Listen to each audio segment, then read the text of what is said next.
We are more united than ever as to what we should fight for. But we often seem to be a party divided over how we should fight. I believe that question right now is the most important question facing this party and this nation. Because this president, no matter how corrupt, no matter what you may think of him, he knows how to fight.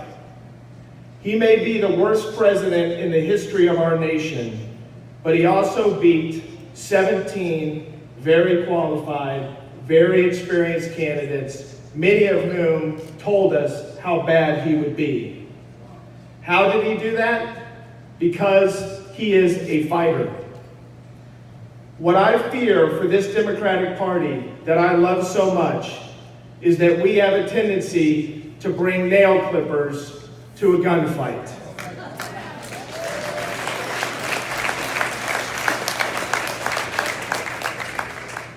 So tonight, ladies and gentlemen, I want to suggest a different course.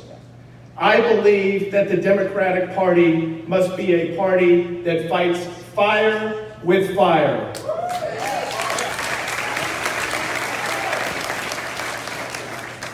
I believe we can no longer be the party that turns the other cheek. Rather, we must be the party that takes the rule of law and government to bring those who strike that cheek to justice.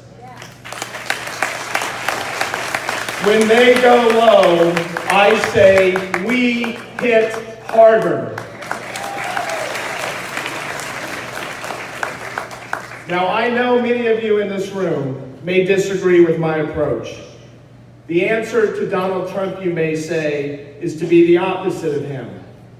To be noble, to be kind, to be classy.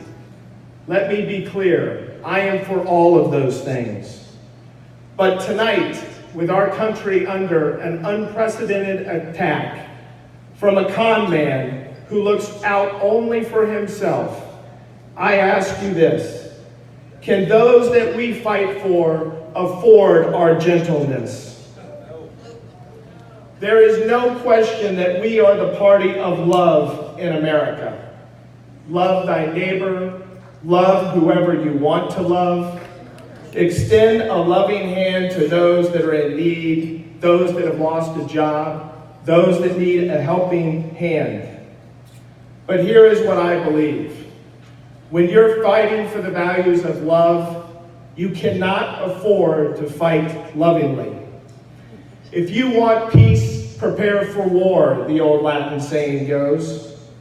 And in that spirit, I say this: if we want a more inclusive, tolerant, compassionate, welcoming, gracious, and kind America, we must be willing to do battle for it in order to achieve it.